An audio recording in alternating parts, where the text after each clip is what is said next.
Mesos is a framework for managing distributed systems. The goal of Mesos is to help engineers orchestrate resources among multi-node applications, like Spark or Hadoop. Mesos can also manage lower-level schedulers like Kubernetes. A common misconception is that Mesos aims to solve the exact same problem as Kubernetes, but Mesos is a higher-level abstraction. Ben Hindman co-founded Mesosphere to bring the Mesos project to market. Large enterprises like Uber, Netflix, and Yelp use Mesosphere for resource management. Before he started the company, Ben worked in the Berkeley AMP Lab, a research program where the Spark and Tachyon projects were also born. At this point, Ben has spent significant time in both academia and industry, and this conversation spans distributed systems theory, practice, and history. Ben and I spoke at KubeCon 2018 in Copenhagen, which was an amazing conference. We were both amazed at how big the audience for Kubernetes has gotten and the pace at which the technology is advancing. Today, Kubernetes is mostly used for scheduling containerized applications that engineers have built themselves. But there will be higher-level tools that use Kubernetes as a building block. Much like Zookeeper was used as a building block for Hadoop, Kubernetes will be used to build serverless applications and distributed databases. Once you are using a distributed database built on Kubernetes, you may not want to think about the container orchestration that's going on. You want to think about the raw storage and CPU requirements for that distributed database. This is one reason why Mesos is compelling. Since Kubernetes creates an increased cardinality of distributed systems, it's good to know that there is a framework like Mesos built to manage those higher-level applications. I really enjoyed this conversation with Ben Hindman, and I think you will too. Let's get on with the episode.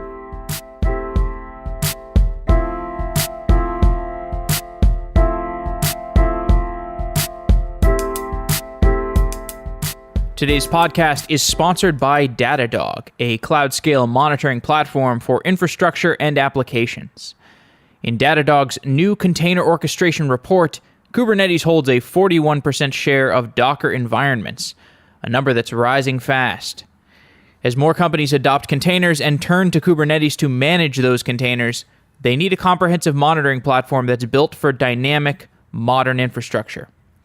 Datadog integrates seamlessly with more than 200 technologies, including Kubernetes and Docker, so that you can monitor your entire container infrastructure in one place. And with Datadog's new live container view, you can see every container's health, resource consumption, and running processes in real time. See for yourself by starting a free trial and get a free Datadog t-shirt at softwareengineeringdaily.com/Datadog.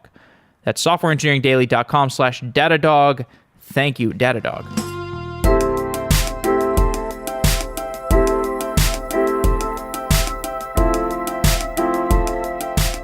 Ben Hindman, you are the Chief Product Officer at Mesosphere. Welcome to Software Engineering Daily. Thanks, Jeff. Great to be here. Yes, we last spoke several years ago on Software Engineering Radio, and that was closer to the time when you had been working at AMP Lab in Berkeley. I think you had just started Mesosphere when we last spoke. How has the field of distributed systems changed since you were working at AMP Lab 7 years ago? Well, that's a great question. I think there's been a couple of things that, from my perspective, now being outside of the AMP Lab and in the industry, that I think are interesting to think about. One is distributed systems are far more commonplace in the last couple of years than, 2009, 2010 when I first came out of the AMP Lab. I think a lot of people used to think that you needed to have a PhD to be building, operating, or working on a distributed system. It was usually kind of the folks that were working on that stuff. It was those were the people that were really doing the work. Now I would say, whether or not people realize it or not, everyone is pretty much working on a distributed system. They're either interfacing with some other API, in which case they need to think about what happens if there's any kind of issues or failures with communicating with that service, or they actually are building themselves multiple different components that are all communicating in some kind of a distributed way. And I mean, it was interesting actually. I got my bachelor's degree at the University of Washington, and when I was at the University of Washington and the whole sort of big data Hadoop movement was happening, all of a sudden big data classes started getting created at certain universities, and the University of Washington was one of the first ones that had it. And I know that because one of the founders of Cloudera actually came and helped run that course.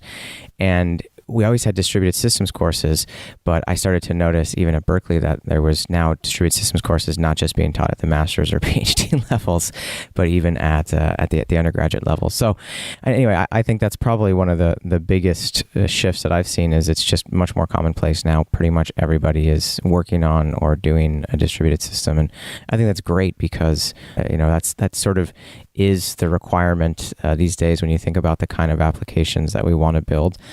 They need to be distributed in some nature. So I think it's a good shift.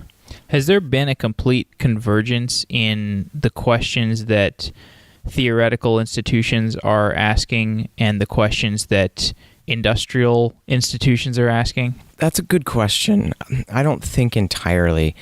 I think the other thing that really has happened is that certain hard problems of distributed systems have gotten solved and sufficiently abstracted away that now people can just rely on those things. So a great example is going into my time at Berkeley. If you wanted to talk about consensus, a hard distributed systems problem, you pretty much had to read the Paxos paper.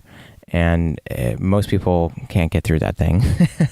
And so if you then looked at the kinds of distributed systems that were coming out roughly around that time, and even a little bit later, you had people that were trying to build systems to solve that problem so that other people could take advantage of those systems. So, I mean, you always had distributed databases and all the work around two-phase commit and everything that was going on there. But now what you started to have things like Zookeeper. And, this was a significant system to, again, sort of, commoditize or democratize people being able to do really complicated other distributed systems work.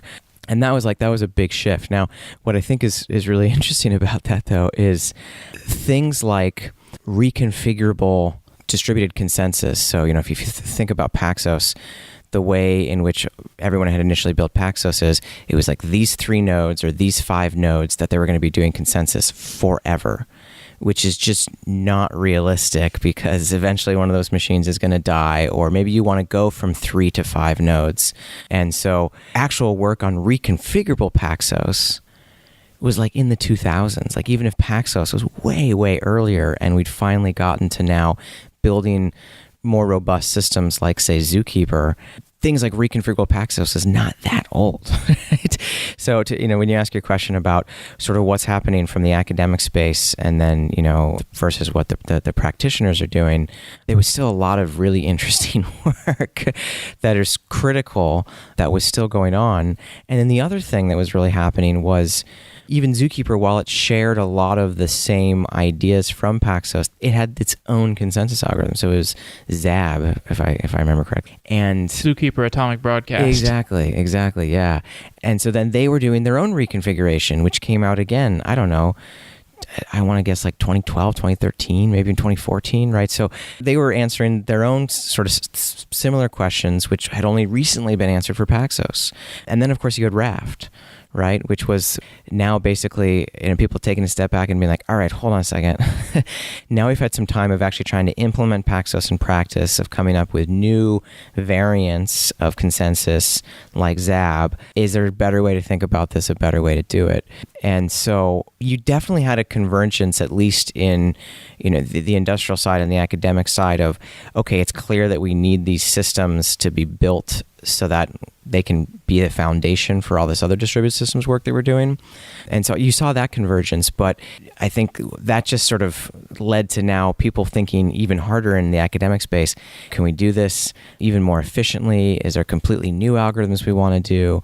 I mean, technically Raft came out of academia, and it was implemented rather quickly and then used in a pretty widespread manner.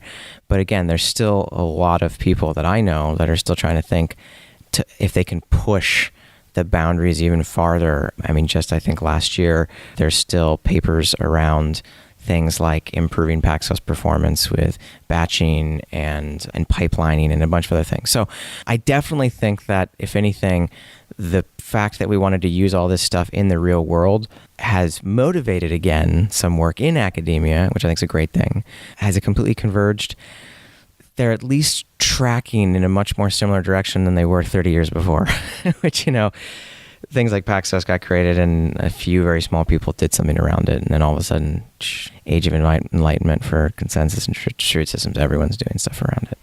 And then you have the cryptocurrency people off in their own third area, the age of Bacchanalia, perhaps. Totally. Or something else. Yeah, I mean, that's exactly right. I mean, and that in itself, I think, will change the way we think about doing distributed systems. It's like the 60s of distributed systems. It's like they're all taking crazy drugs and trying new things and letting their flag fly.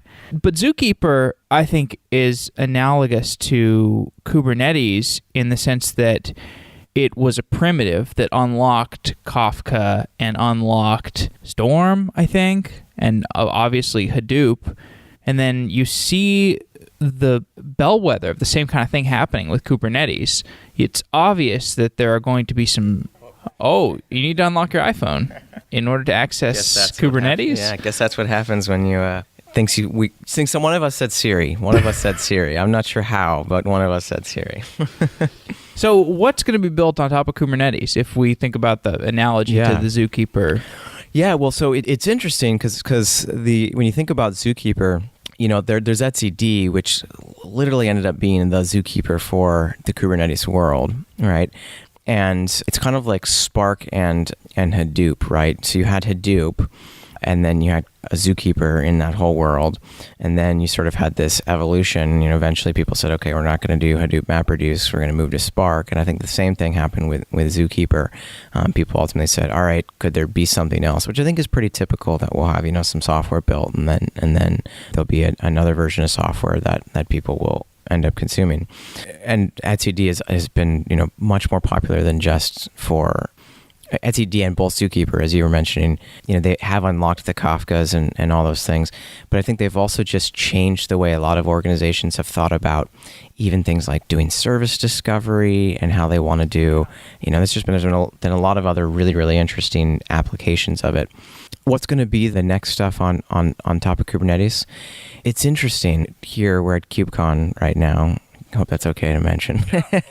And yesterday you heard in a couple of the different keynotes, people sort of asking a similar question and wondering in particular whether or not there'll be a convergence of serverless and containers, and whether or not that will sort of be, if you will, one of the next big things on Kubernetes. And I think it's a really interesting question because there's two ways to approach that, and I will give my prediction, but I could be completely wrong. There's one way to approach that, which is to take Kubernetes and have it evolve into something which you can use in both a serverless, function as a service kind of way. And then there's another path, which would be to take something like an OpenFaaS or one of these solutions and just make them be incredibly successful on top of Kubernetes. And the reason why I think this is actually a really interesting question, and gets back to you asking like what's going to be the future things on Kubernetes, is because I actually think it's a real dilemma. Because the easiest thing for mass consumption of serverless would be to put it into Kubernetes itself, to make it be just part of the APIs. Because then everybody is going to be able to have a one-stop shop to be able to go, pull down Kubernetes, and be able to run functions. But the reason why it's a real dilemma is because the complexity of bringing all that into Kubernetes itself is non-trivial. And it just adds to the overall complexity of the distributed systems. We were talking earlier, we're building distributed systems. They're still complex, even though everyone's doing it. It's still a really, really complex thing. And this is... I think this is a real dilemma. You're already seeing in the Kubernetes community, you're already seeing people maintainers, contributors trying to push back a little bit and say, wait, hold on, what do and don't we want to pull into the core here? And is there other things we can pull out? Because you want to get that to be a rock solid piece of software. You want that core thing to be rock solid. And even if you're constantly sort of bringing new things in, and that could threaten the stability of the software, it's a real dilemma. So is that because if you wanted to pull serverless technology into the core Kubernetes APIs, it's like trying to just shuttle in the most complex scheduler possible? Yeah, I mean, it's basically just trying to shuttle in all the components that themselves will have a life of their own and evolve into, this lower level system, which also has a lot of stuff it needs to do. And it just, the software gets bigger. Maybe they want to go in slightly different directions. It might become harder to easily define some of the interfaces and intersections once everything is kind of within the same, the same code base. In many ways, it's kind of like asking the question, do you want to make Kubernetes a monolith or more of a microservices architecture, right? And we're promoting, a whole part of cloud native is everybody go microservices because they have independent components that can all communicate with one another. Why? Because, even though it is way harder to manage and you need things like container orchestration, resource management to run all your microservices from a building perspective and an isolation perspective, it's way easier to think about. I've got my thing, it does this thing, it does it well, and it interfaces and communicates with other things. Versus, the monolith approach, like throw it all on the same thing and let's figure it out. So anyway, that's I think it's going to be an interesting thing to see how that evolves, because I think one of the things that Kubernetes has historically done really well is been a one-stop shop for folks. They can, show up and do pretty much everything they want to do. And as serverless continues to grow, it'll be interesting to see if the project decides to pull it in, or ultimately if it remains something that runs outside. And I can't speak for the maintainers, but if I was a maintainer, I'd probably be in the position of, let's keep this thing outside, because I have I've got my users to think about here, which are running this and want to make sure that they're not going to run into issues. But on the flip side, it creates a more potentially cumbersome or more difficult experience. And you can work around that, but it's just a thing to be considered. But we're still in the let 1,000 flowers bloom stage anyway, and there's 5 or 15 or 20 or 50 serverless frameworks built on Kubernetes. So let them sort out the hard problems. Right. Maybe if we come to a consensus on what is the best way to do it, then okay, pull it into Kubernetes. But until then, let the hackers. And I totally like that approach as well. That's an approach that I would always advocate for and want to do. The toughest part in today's software, though, is whichever one emerges, that thing itself, it's highly likely, might have twice the number of lines of code as Kubernetes by that point in time. One of the interesting things is sort of the higher up the stack you go, the technology stack always seems to just be more lines of code. It could just be even harder at that point to decide to converge the two. But it is an interesting question, because I think what's on a lot of folks, not a lot of folks, but what's definitely, this whole serverless thing kind of came in with a crazy bang, right? And we sort of talk about, hype cycles a lot in this industry. And I think you had crazy hype for Docker. And everyone's like, I don't know that we've ever seen hype like this. You had crazy hype for OpenStack, right? I think people are like, whoa, we're at peak hype. Then I think you had crazy hype for Docker, and we were like, whoa, we're at peak hype. And then we had crazy hype for Kubernetes, but we were like, whoa, we're at peak hype. And I just think, as the industry continues to grow and as more and more people need technology, I don't think we're ever going to get a peak hype. I think we're just going to, I'd think, it could be wrong. But serverless was kind of this interesting one where it totally peaked. Like everybody was talking about serverless. Serverless conferences spun up everywhere. And a lot of people are doing serverless. Don't get me wrong. And I'm not saying that even though we've had the peak hype, there's not actually the traction. But I think because there's enough sort of almost overlap between containers and container orchestration and serverless, it hasn't been the same, sort of like peak hype, and then one thing has been forgotten about and the next thing is doing it, right? Like a lot of people are like, oh, well, okay, this year we're doing container orchestration using Kubernetes, running containers. Next year we're just going to be doing serverless. I'm not sure that's going to happen, but I think it's like, it is a question on a lot of people's mind. Like, is that, like, should we stop thinking about containers and should we just start thinking about the functions we want to run?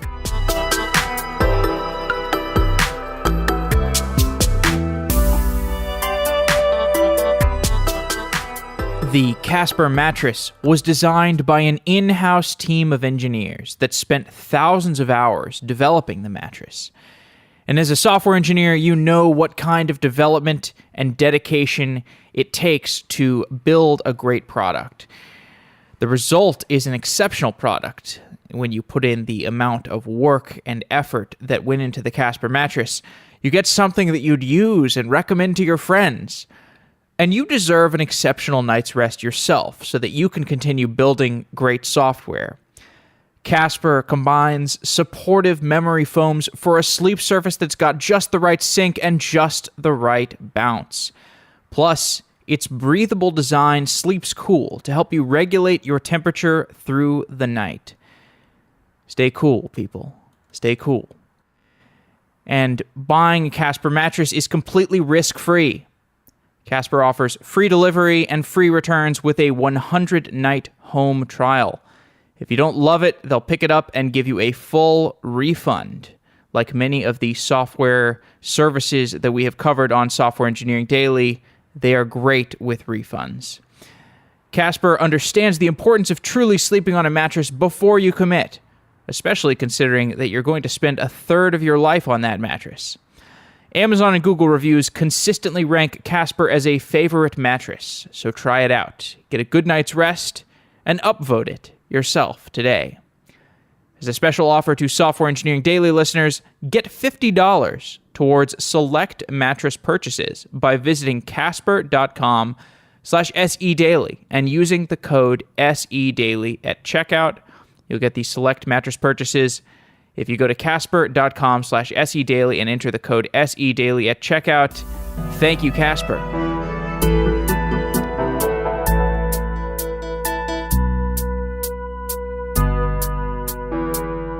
Well, there's certainly a lot more money in the containerization, Kubernetes migration, vendor sales space than there is the serverless migration space, as far as I can tell.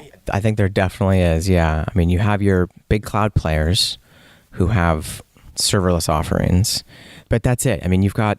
But vendors don't even know how to digest, or enterprises don't even know how to digest that stuff, right? And most don't. Most are still trying to figure out this transition between VMs and containers, and I think they're not even at the point yet of digesting functions as a service, exactly as you just said. And I think one of the reasons for that as well is because we're also going through this sort of interesting transition where functions as a service are closer to PaaS in many ways than containers are, from the perspective of, the functions as a service idea is much more like, all right, I've just got my language runtime, the libraries I need, and now here we go. Here's my function or functions that I'm going to run. Hey, system, you figure out how to get this thing up and running and go, which is much more closer to the whole PaaS world than containers. Containers were sort of like PaaS didn't digest well with them. They're like, speaking as someone who, entered into the whole container space a while back, and everyone's like, why aren't you just, jumping on the PaaS bandwagon? For me, like, PaaS didn't digest well with me. What? Like, that's way too opinionated. You want me to force me to do something in a very particular way? Like, just give me some resources and some CPUs and some memory, and let me just run some whatever software I want to run. Well, Cloud Foundry did quite well. Cloud Foundry did well, yeah, but I don't think that it even saw the adoption that people wanted to see that we're seeing with containers. Cloud Foundry 100% has been a successful project, but not to the same extent with containers. And I think it was a Cloud Foundry, very opinionated PaaS, just as you mentioned, and a virtual machine marriage. I think that was a good marriage, but I think a lot of folks, they didn't want as high level, opinionation of the Cloud Foundry, but they didn't want a VM either. They didn't want to like configure a VM. They wanted something more in between. And I feel like, that's really what containers, that's why containers really ended up taking off. And then there's functions which are closer to PaaS, but they're still not full on PaaS. They're still somewhere to me in between, from an opinionated perspective, somewhere in between functions as a service and containers and PaaS. That's what functions as a service are. So anyway, it should be interesting. It'll be interesting to watch a couple things as they evolve. One, do people start to move to functions as a service? And if that happens, what does that mean for container orchestration? And how quickly does that happen? And will the enterprises be able to digest it? Just as you were saying earlier, enterprises don't even know exactly what to do with functions as a service just yet. But the reason why I think that's so interesting is because as much as, as I said, a lot of people didn't digest PaaS well, there's something to be said for the simplicity of the PaaS model. And hence the success of Pivotal and Cloud Foundry. Hence the success of Cloud Foundry. And hence, I think, this interest in functions as a service, this sort of like, well, because the container world, it is getting more complicated, right? I mean, doing a deployment these days on Kubernetes, sometimes the joke is like, how many YAML files do you end up having for doing the deployments, right? And it's sort of it's sort of this victim of its own success. Like started with a simple YAML, and then all of a sudden you had your persistent volumes YAML and your persistent volume claims YAML, and you had all these YAMLs that are being constructed.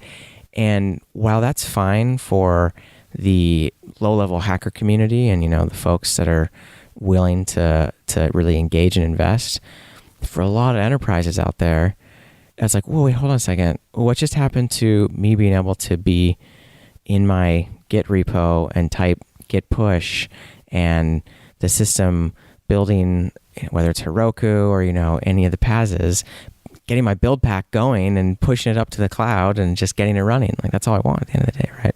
And so it'll be interesting to see how that evolves in the container orchestration community, which I think it is. It'll be interesting to see if PaaS comes back with a vengeance or if there's more PaaS-like things that happen in the container orchestration community on Kubernetes, or if people start, adopting functions as a service, serverless, more aggressively, specifically to simplify for a lot of the enterprise developers how they can take advantage of this dynamically scalable, elastic and dynamically scheduled and blah, blah, blah environment. All the things that containers are giving us, but they just don't want to go through the complexities necessarily of creating the containers. So it'll be interesting to see how that evolves. I always loved the name serverless because that's containers, right? That was the whole point, right? It's like, we're not giving you servers or VMs. It's serverless from the perspective of whether we're going to schedule the containers on this server or that server. It doesn't matter whether that server is virtual or physical. It doesn't matter. It was kind of the serverless before serverless. And then to me, it was very telling when functions as a service first came out and everyone called it serverless, because I was like, wasn't that what we were doing with containers, right? And to me, that was very telling that, like, okay, there's still people out there that feel like, well, that's even still too complicated. We gotta, serverless needs to be even more abstracted. And to do that, we really need functions. And of course, then the joke is once we have serverless, then maybe we'll get to functionless. And, I don't even know what that is, but it's all UIs. UIs, Windows. Something past VR interfaces. Who knows what's happening there? Yeah. So maybe we can talk about that a little bit later. But I wanted to ask you about the container orchestration wars, because you were in the heat of battle when that was going on. And I was doing coverage of that, and I was going to conferences too. My sense during the time was, especially looking back in retrospect, was, and at KubeCon, seeing how many enterprises are interested in buying some Kubernetes-related solution, as opposed to 2 years ago when I got the sense that a lot of enterprises were like, I don't know what to buy, because there's Docker, and they've got their own company, and they've got their own orchestration system, and then there's other orchestration systems, and then there's this new one called Kubernetes that seems to be gaining steam. I'm just going to hold all my bullets back if I'm the hospital or the telco or the bank. And so the community as a whole, the orchestration community / the Docker community was like, we need to resolve this because there is so much money waiting to be spent, which you can see now at KubeCon. That money is being spent, and it's great. And now the community is bonding together, and it's working out its contentions in special interest groups and working groups, and it seems like the diplomacy is there, and it's great, and everybody's happy. But at conferences 2 years ago, it seemed like there was a little more acrimony, a little more despondency. What were your reflections on that time? Yeah, well, so we're in the heat of this.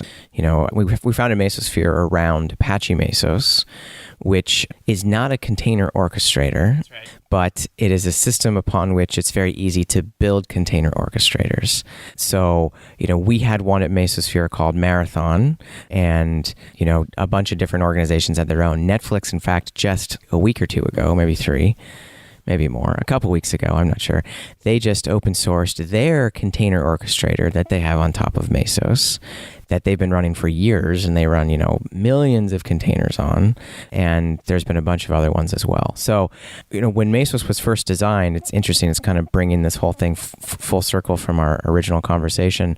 When Mesos was first designed, it was designed with this expectation that in a couple years, people would want to have multiple different ways of scheduling, orchestrating containers, and that we should separate out the resource management side of things and the orchestration side of things. And maybe there'd be crazy new programming models like, say, functions as a programming model for people that would need to get orchestrated somewhere across the cluster. And so Mesos kind of made this deliberate decision. We made this decision of separating out the two layers, do the resource management in one place and do the orchestration in another place. And that way you can go ahead and you can orchestrate everything from containers to Spark tasks to Hadoop maps and reduces to functions for functions of service, whatever it was. By the way, when you say resources, you mean CPU, memory, GPUs, disk I/O, disks themselves, whatever it is, any kind of resources that might need to be consumed for doing some kind of computation. And so anyway, it comes back to that whole question earlier about what's going to happen. Is Kubernetes going to bring in serverless, or are they going to keep it running on top? Obviously, I'm biased because of the system that I built in the past. We made that decision early on that it should be outside and run on top to keep the core simple. And I think that the Kubernetes maintainers are, going to have to ask those same questions. But on the flip side, for us, what ended up being difficult, as you asked me to reflect on, the past, what ended up being difficult for a lot of people was there wasn't a single way of doing container orchestration on Mesos. In fact, at the height of container orchestrators on Mesos, there were probably 5. There was Marathon, there was Aurora, there was one called Singularity, there was Titus, and there's one more that I'm forgetting. But anyway, there was a 5th one. So there's 5 different ways of actually doing container orchestration on top of Mesos, which on the one hand is sort of like a powerful thing, but on the other hand is very difficult for a community because they're like, well, which one should I pick?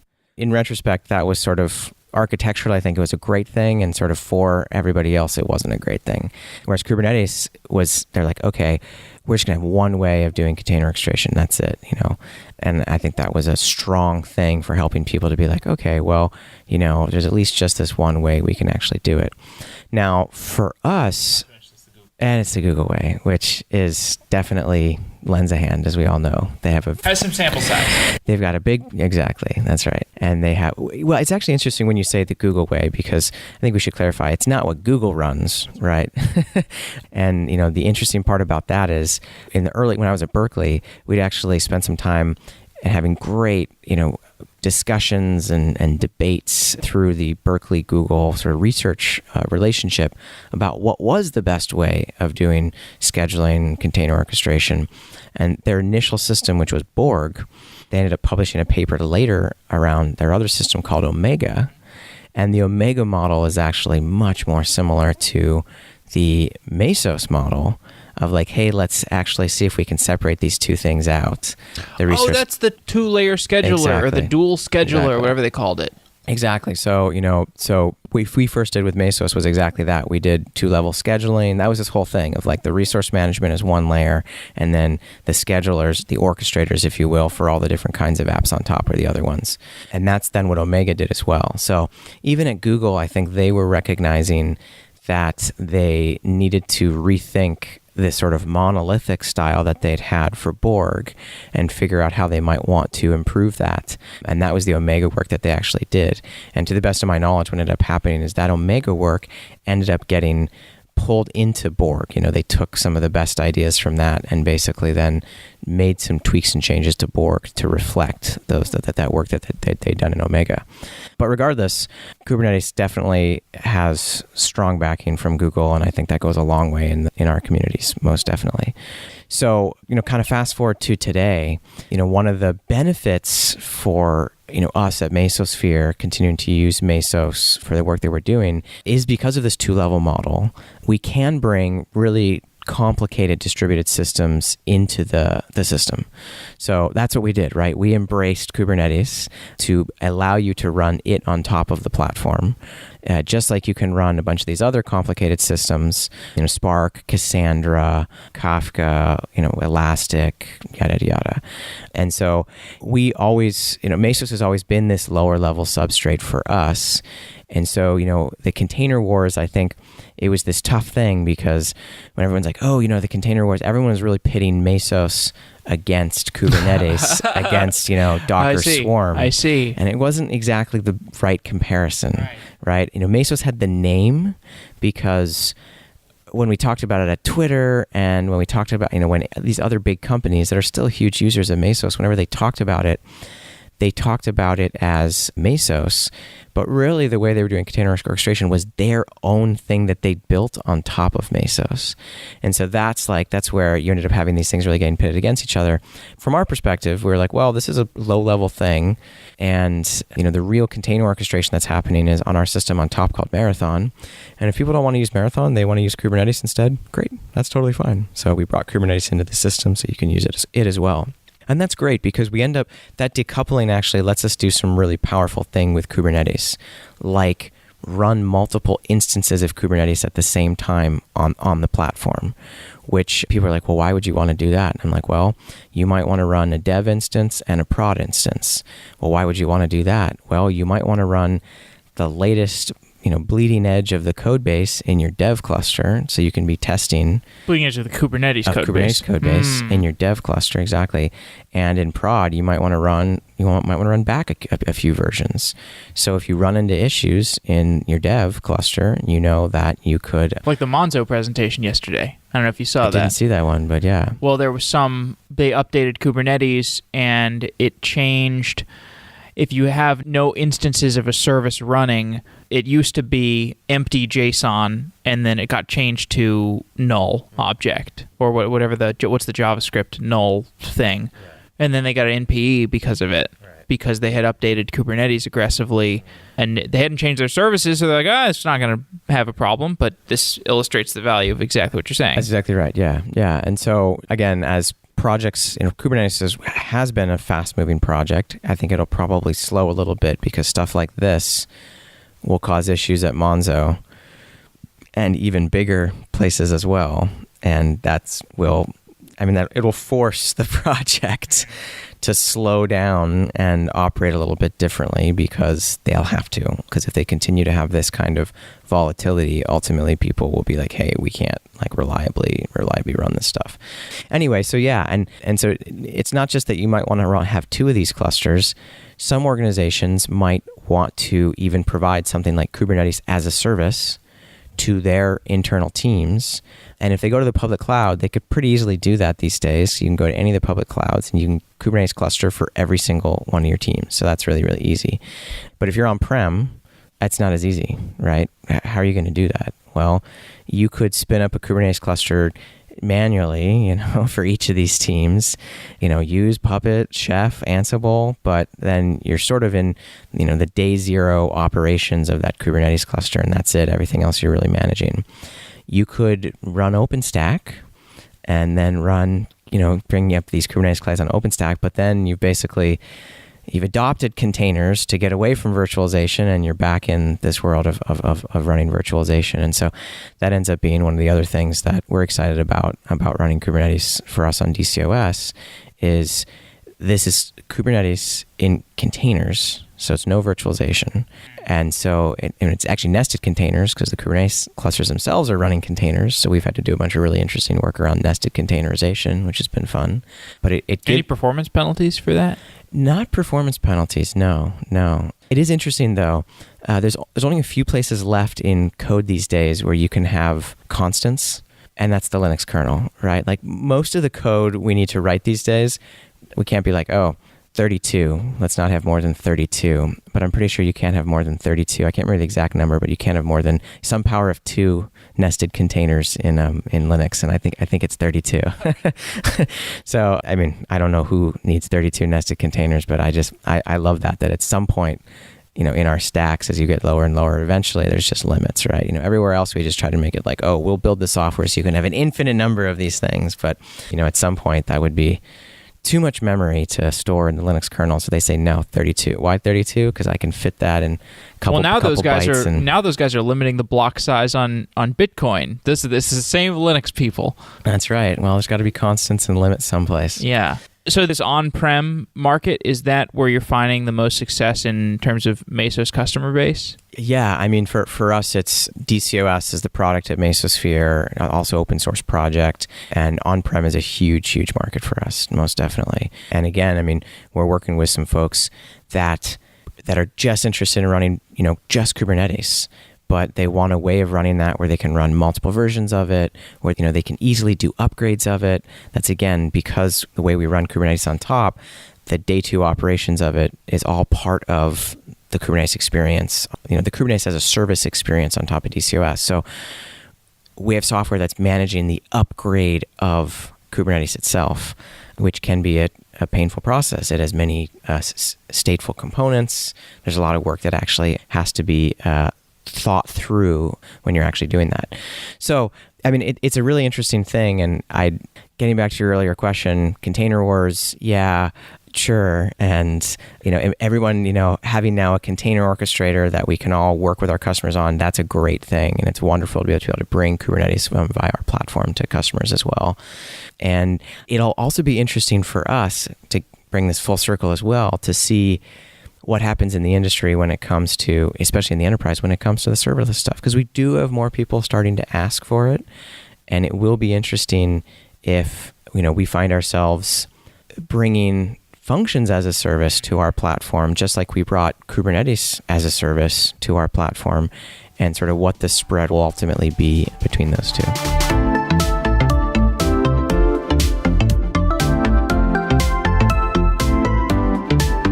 At Software Engineering Daily, we have user data coming in from so many sources. Mobile apps, podcast players, our website, and it's all to provide you, our listener, with the best possible experience. And to do that, we need to answer key questions like what content our listeners enjoy, what causes listeners to log out or unsubscribe, or to share a podcast episode with their friends if they liked it. And to answer these questions, we want to be able to use a variety of analytics tools, such as Mixpanel, Google Analytics, and Optimizely. If you have ever built a software product that has gone for any length of time, eventually you have to start answering questions around analytics, and you start to realize there are a lot of analytics tools. Segment allows us to gather customer data from anywhere and send that data to any analytics tool. It's the ultimate in analytics middleware.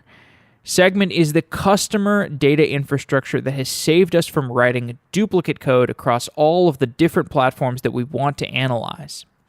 Software Engineering Daily listeners can try Segment free for 90 days by entering SE Daily into the How Did You Hear About Us box at signup. If you don't have much customer data to analyze, Segment also has a free developer edition. But if you're looking to fully track and utilize all the customer data across your properties to make important customer-first decisions, definitely take advantage of this 90-day free trial exclusively for Software Engineering Daily listeners. And if you're using cloud apps such as MailChimp, Marketo, Intercom, AppNexus, Zendesk, you can integrate with all of these different tools and centralize your customer data in one place with Segment. To get that free 90-day trial, sign up for Segment at segment.com and enter SE Daily in the How Did You Hear About Us box during signup. Thanks again to Segment for sponsoring Software Engineering Daily and for producing a product that we needed.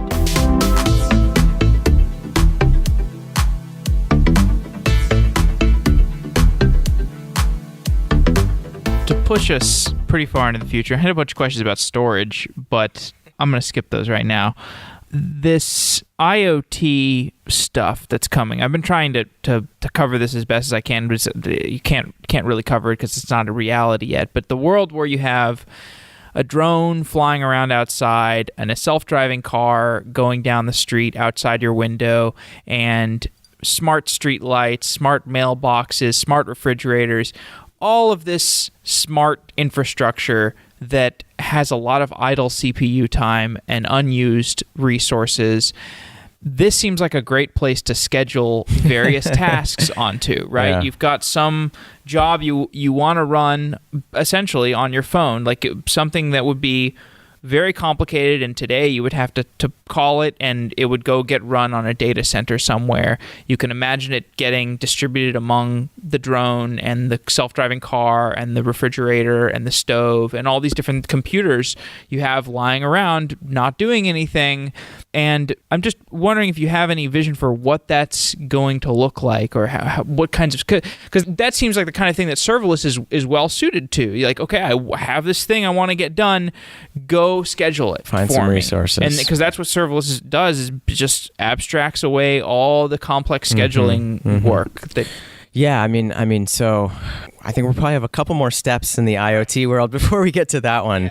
But it's an interesting question. I mean, the immediate concern, not concern, but like one of the immediate things that has to get figured out is who owns these resources, and is it, if I'm using them, these idle resources, how can I basically trust the computation that's happening on those resources, right? So, if these are, say, my resources, like I've got my drone that's flying above me, I've got my self-driving car, I've got my watch, I've got my phone, I've got, these are all my resources, then I think that's one thing for me to be able to use all those resources in a really interesting way to run some distributed computation on my behalf to do something interesting. That would be fascinating, right? I've got the drone that's not doing any interesting computation. I've got whatever other computing resources I have that are part of my own collection, and I want to do some interesting stuff, and I can farm that out and do it. The question I think gets a little bit harder when it's like, okay, now I've got these CPUs in stoplights and streetlights and mailboxes, and what I think is interesting is, well, if the government owns it, or maybe it's not the government, maybe some private entity, depends on which country I suppose you live in. It's Amazon, let's be honest. Well, so that's interesting, right? Because if it's Amazon, then this is like, I don't know, Cloud 2.0. I hate to say something like that, but I could totally see Amazon, because they own the machines you're running when you're in the cloud on. They own those. You don't own those. You, air quotes, own the VM. But really, I mean, it's the reason why TPM and trusted computing is such a critical thing for a lot of organizations, is because they want to know, like they want to be able to trust the computation that's actually happening, that there's nobody interfering and tweaking some calculation, which is actually showing that their balance sheets or their budgets are dramatically different than what they actually are.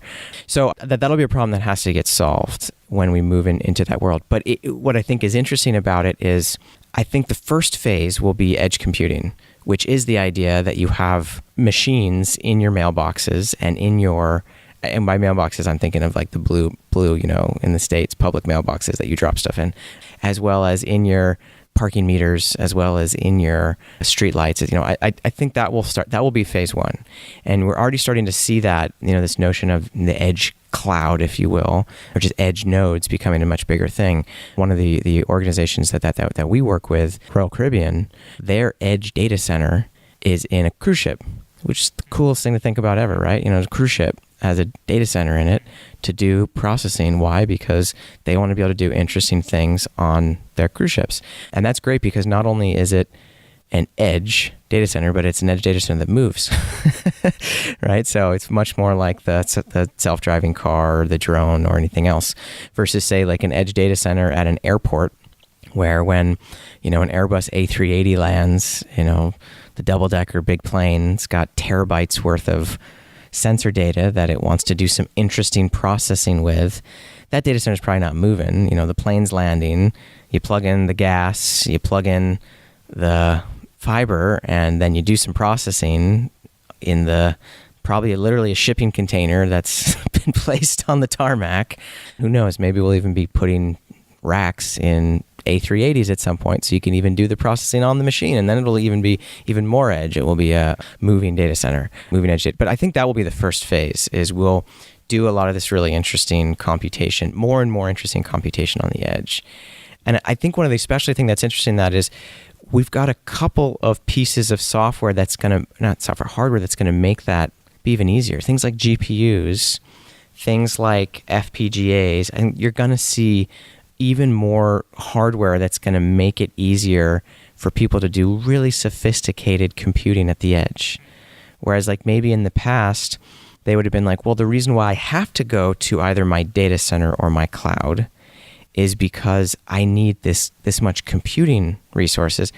I mean, if you can pack a lot of GPUs into a single machine, you can pack a bunch of machines into a actual shipping container on a tarmac of an airport. That's a lot of computation you can already start to do right there. And now you don't have to ship the data. And this really is a lot of data. I mean, it's a crazy amount of data. We talk about the amount of data that's generated by the CERN collider here at KubeCon, and you're talking almost the same amount of data, right? Terabytes worth of data that's generated. So you even just think about once you have a sensor in your underwear and you can, take samples of your blood from your shirt collar and stuff like that. Like that's going to happen. That's going to be a ton of data. That's totally going to happen. I don't want to have to send all that to the data center. You don't. No, you're going to want to be able to do some processing of that much more locally, so you can do some things in real time. So I think that's going to happen, and that's going to be the first phase. And then I think, I don't know, I don't want to call it Cloud 2.0, but then I think once you start to get all these resources, exactly as you said, out there, there'll be this interesting thing, because I think actually we'll see a lot of people move computation to these places. And then there'll be an interesting question of, do we have a way of selling that extra capacity in the edge to people, just like Amazon sold their extra capacity in their data centers? And will we have this will it be Amazon or will it be somebody else that starts gobbling up all these edge locations to be able to sell virtual machines, containers, or functions as a service for people that want to do interesting computation in the edge? That to me could be, who knows, the next phase. But the whole edge thing, that's happening already. If there's any trend that we are seeing in our customers, that's one of the biggest ones. So what customers are you talking about? Like oil rigs? Oh yeah, yes, exactly. So heavy machinery customers that want to send their heavy machinery to job sites, to their own customers, where they want to increase the efficiencies, the yields, the safety, whatever it is of that stuff. They want to be able to do the processing right there. There's some folks that we've been chatting with where they're like, well, when we get the alert, we will get an alert, but when we get the alert, that's like too late. If the machine's telling us like, hey, we've hit this alert, it's like, hours ago, we should have started to do some other things to try to improve this. We've either lost yield or it's a bad situation, right? So I think there's definitely an opportunity for us to bring computation to the edge to do this. In some of these places, they don't even have great connectivity back to a cloud. They can't be shipping that much data.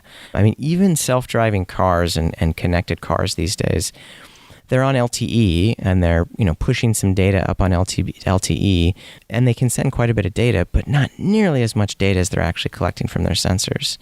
And there's some folks that we work with who, they talk about their test cars that are out there on the roads, not the ones that customers have purchased or used, but test cars. When they pull into the test shop, they pull out the hard drive and they swap in a new one. And I'm like, oh, and then do you copy all that data from the hard drive up to your data centers? They say, no, they UPS it to the data centers, right? Because it's so much data, and they want to do all the processing. They want to pull all this stuff in. It's Netflix. What's that? It's like Netflix. It's like Netflix. It's still way cheaper. They're sending the DVDs. They're sending the DVDs. It's still way cheaper for them to UPS or FedEx or, whatever it is, the data. Oh, hilarious. And so if wherever the car shows up, they could actually do the processing right then and there, that's really powerful.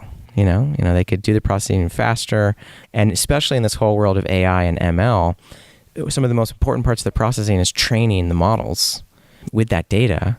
And then maybe you don't need as much of the data. You've trained the model. You can keep training the model over time, but then maybe it's easier to share the models and not have to share all the data. So, if you could do that processing, if you could do the training right there, update your model, send it someplace else. Now, one of the things that I think actually will be a really interesting question, if we ever get to a world where we are doing more computation on, in the edge, on devices, especially when the computation and data, there's an ambiguity about who it's owned by. I think that'll be an interesting world, right? Like if I've got my car and my car is collecting data about my driving, and then, the car manufacturer is doing processing on that data because they want to provide some either better service back to me or somebody else, we're going to have the same sort of problem of like who owns the data and who owns the outcomes of that data. Is it me because I was driving the car and it's the same thing about like when I go surf on Google or surf on any of these other places and data gets generated about my actions and what I'm doing, like who owns that data? I think we're going to have that in spades even more as we start doing even more computation in the edge and collecting even more data about what we're doing in the edge. And, I foresee even more Supreme Court cases in the future about, like who owns that data? Is it me and people that own these edge processing devices? Can they use that data to, here's the crazy one, right? Can they use that data that they collected about me to generate a machine learning model? And if they do, could they then sell that model to some other person because it's a great model because it's been based on all their customers' data? Like, do I actually own that model because it came from my data, or does... Anyway, interesting questions that all will have to be answered as we move to this future world. But I think we'll answer them, and it will be really fun to see what we can do. Yeah, I think so too. Maybe we could do another show when that's closer to reality.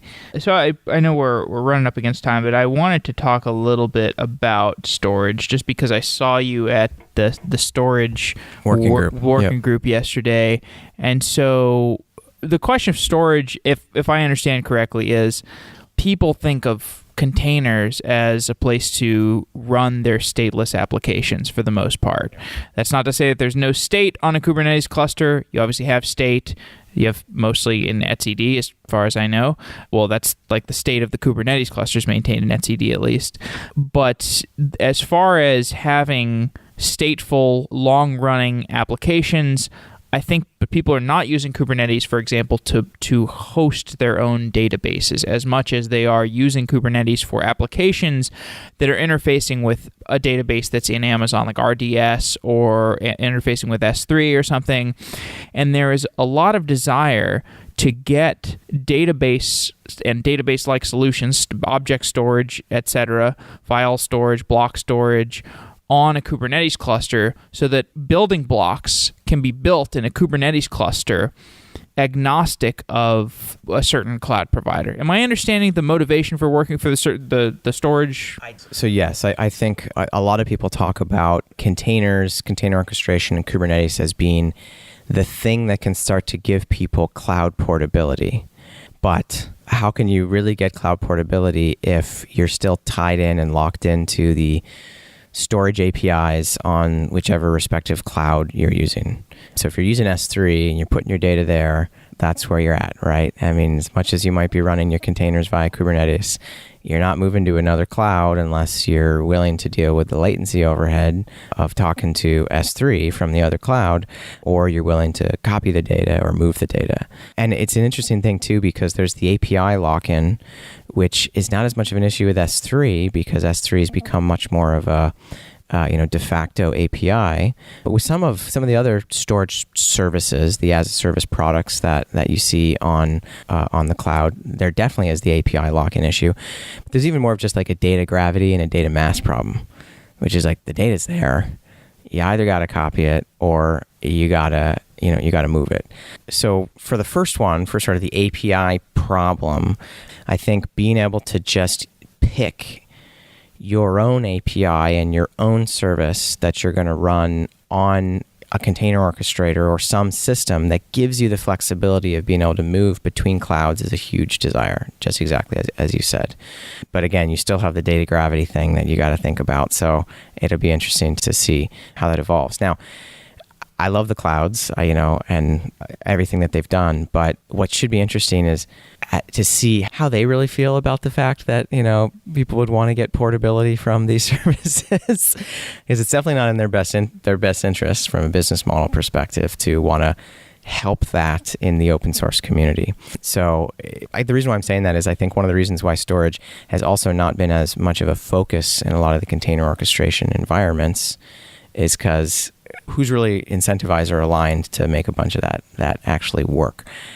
Even the big storage companies, a lot of them would prefer that you kept using their storage solutions than, use some piece of software that you might run and manage yourself in a converged way, because maybe over time that could give you the flexibility of even not having to rely on their services. So, just interesting questions to be asking and thinking about when it comes to storage. Now, the reason why storage, that's all kind of the business and industry reasons. The biggest reason why storage-based systems haven't been brought to these platforms from a technical perspective, not from sort of an incentive perspective or anything else, it's just because it's hard.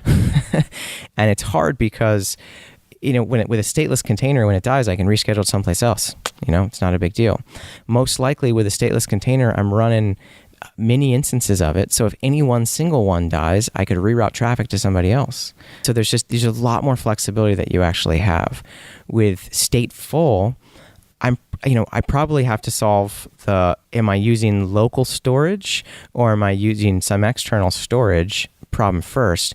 If I'm using some external storage, it gets a little better because at least I don't have to deal with the storage but it's still hard because the ways in which you might want to do upgrades or the ways in which you might want to do things like backups or restores or like anything else that's kind of complicated day two operations, as we like to think of them for a lot of these services. They're just way more complicated than these stateless microservices. They don't have day two operations for the microservices. They just have like reschedule, bring in a new version of it, whatever it is. And so there's that whole aspect, which is the complexity of just operating it. But then there's the whole, you can use local storage versus external.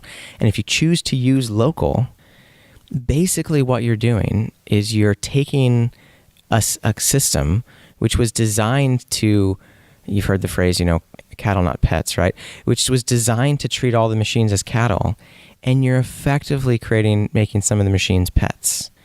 That's kind of like it's counter to everything we've been trying to do if you're going to be using local storage, because you're making those machines pets because that's the machine where you wrote the local storage, which means that's the machine where you need to reschedule the stuff in the future, which means that's the machine where you can't reschedule anything else in the future. Like let's say you're doing an upgrade and you bring down the container that's trying to do storage on that machine. You can't let somebody else jump in and start running on that machine because you have to be able to rerun this thing on the machine. So there's a whole host of other problems that basically end up happening with stateful, which ends up being complicated. So again, because I think anyone who is running Kubernetes in the cloud, they could solve this problem using external storage like S3, even external volumes like EBS, lots of ways in which they could actually go ahead and solve these problems. I think that there hasn't been as much of an incentive to actually try and figure that out, coupled with the fact that there's not great incentive. You have a really hard problem. It's going to be, I think, longer until any of that stuff actually evolves. Now, it's interesting because one of the things we did if I could give a small plug here for a second for the work that we're doing in DCOS, that was one of the first things we actually tackled with the things on DCOS. So, our Cassandras and our Kafkas and our HDFSs and Elasticsearch and all these things which are heavily stateful systems. We said, well, we want to figure out how you can bring the container-like experience or the public cloud-like experience for those things onto the platform, and make that as good as just launching containers. And that's one of the things that we did really early, and that's again why from our world you can bring up and run Kubernetes alongside of HDFS and Cassandra and Kafka and Redis and all these things. And so we just, in Mesos itself, we spent a lot of time investing in what are the primitives we need to do to be able to have things like reservations for, these stateful services, and to be able to think about what's the best way to manage the disks and so forth and so on, which is one of the things that ultimately inspired us working with Google and other people on CSI, the Container Storage Interface, which is where you saw me yesterday at this storage working group. And we briefly talked about that at the storage working group. And there's other talks here on CSI at KubeCon as well.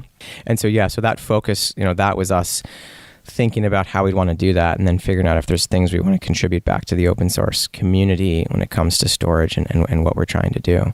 And so you'll continue to see this push in the Kubernetes community for people wanting to think about and do storage on Kubernetes, but there's a lot of things that I think will have to happen over the course of the next couple of years for that to become a reality. And just because it's a hard problem, just because there's a lot of work that has to get done. And what will be interesting is to see who from the industry really steps up and helps to drive this. And again, this is just me coming full circle with what I was saying earlier in this part of the discussion. Will you see it happen a lot from the cloud providers or not? Because if you do, hats off to them. But in many ways, that's potentially cannibalizing their business, because for you to run MySQL on Kubernetes instead of using the cloud's relational database definitely gives you more flexibility of being able to walk away from that cloud. Well, it's probably, it's going to be Google. If anybody's going to push it, it's going to be Google. In terms of having the vector with the most magnitude would be my guess, because they've got the most market share to recover. Yeah, and that'll be interesting. But honestly, I don't even think the other cloud providers are going to really. They won't be resistant. I don't think they'll be resistant to it. In fact, I think they'll even provide some minor anti-frictional capacity, just because. I think there's a lot of ways to make money. There's a lot of ways for a cloud provider to be successful, and you don't want to build a bad reputation. The cost of a bad reputation is just getting higher and higher and higher from the cloud provider standpoint. So I think it's just we'll see more good actors or more increasingly subtle bad actor behavior if it's going to be bad actors. So anyway, Ben, great talking to you. Yeah, thanks, Jeff, for having me. Yeah, we should do this again sometime. Sounds good. Okay. Cool. Awesome. Okay. Azure Container Service simplifies the deployment, management, and operations of Kubernetes. Eliminate the complicated planning and deployment of fully orchestrated, containerized applications with Kubernetes. You can quickly provision clusters to be up and running in no time, while simplifying your monitoring and cluster management through auto upgrades and a built-in operations console. Avoid being locked into any one vendor or resource. You can continue to work with the tools that you already know, such as Helm, and move applications to any Kubernetes deployment. Integrate with your choice of container registry, including Azure Container Registry. Also, quickly and efficiently scale to maximize your resource utilization without having to take your applications offline. Isolate your application from infrastructure failures and transparently scale the underlying infrastructure to meet growing demands, all while increasing the security, reliability, and availability of critical business workloads with Azure. To learn more about Azure Container Service and other Azure services, as well as receive a free ebook by Brendan Burns, go to aka.ms/sedaily. Brendan Burns is the creator of Kubernetes, and his ebook is about some of the distributed systems design lessons that he has learned building Kubernetes. That ebook is available at aka.ms/sedaily. Wow!